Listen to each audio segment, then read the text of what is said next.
Companion characters are some of the most powerful storytelling tools that a storyteller at BioWare can use, and that's mainly because they can evoke emotion in a player like no other character in the game.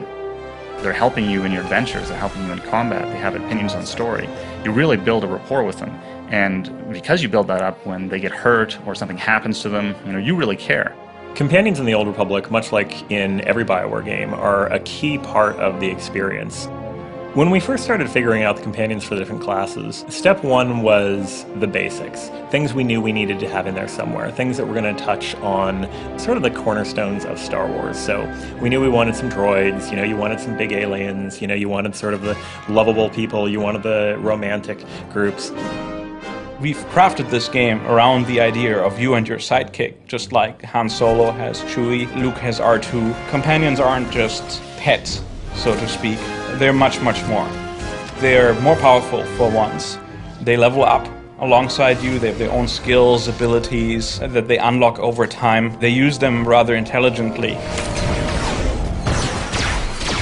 We spent a lot of time on the characters working with the writers, especially on the ones that were the love interests. Was always the thing, is we'd come up with a character and we'd want to give that face a certain character, right? So you give them kind of a bent nose or a big scar across their face, and the writers are like, yeah, I'm supposed to be romancing this guy, and you just disfigured him.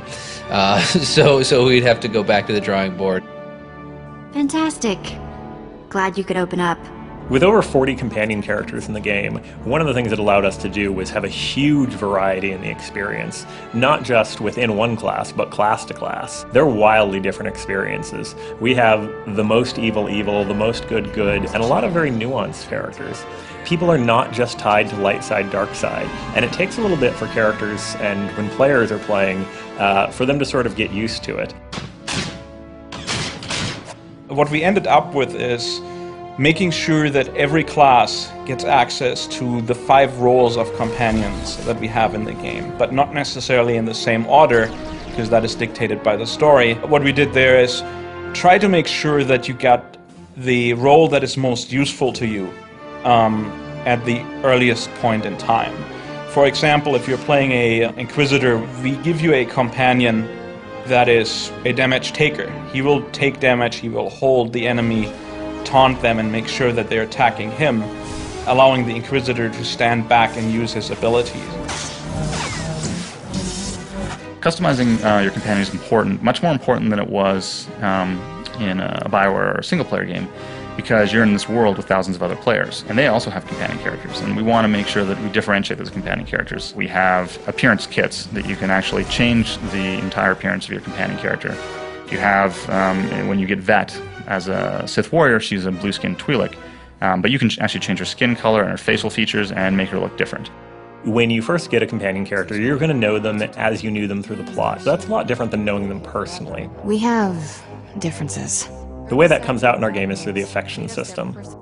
So both by buying gifts or by saying things that they like in conversation, you gain affection points with them. This opens up new conversations, new quests, and sometimes some pretty radical departures from what you might expect. There are characters with dark secrets, there are giant, convoluted, interesting plots, and some people who are completely not what they appear to be that you would never ever know if you just left them on your ship and didn't talk to them. Watch your back, Khalil. I'll watch yours. You can watch mine. One feature that we have that I haven't seen in any other MMO is the ability to actually customize the behavior of your companion. In our game, you can actually go in and you can tell the companion which abilities you want them to use and which ones you don't.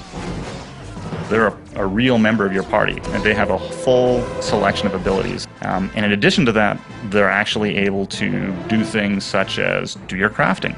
We have crew skills, which allows a companion character to actually craft for you. They'll build with crafting materials the crafted items you want them to build.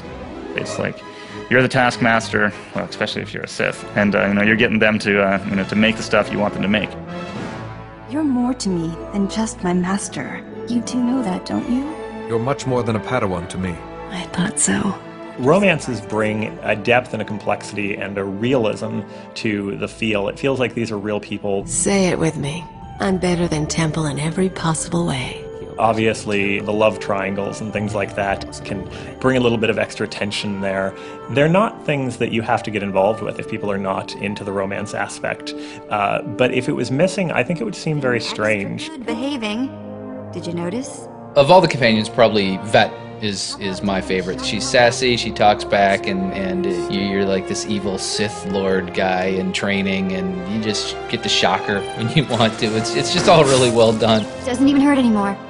For pure, just squeal excitement, I love Blizz. The first time I saw Blizz, I was incredibly excited. The first time I saw Randy Beagle's writing of him, Blizz is so charming. I want a plush toy of Blizz more than anything else in our game.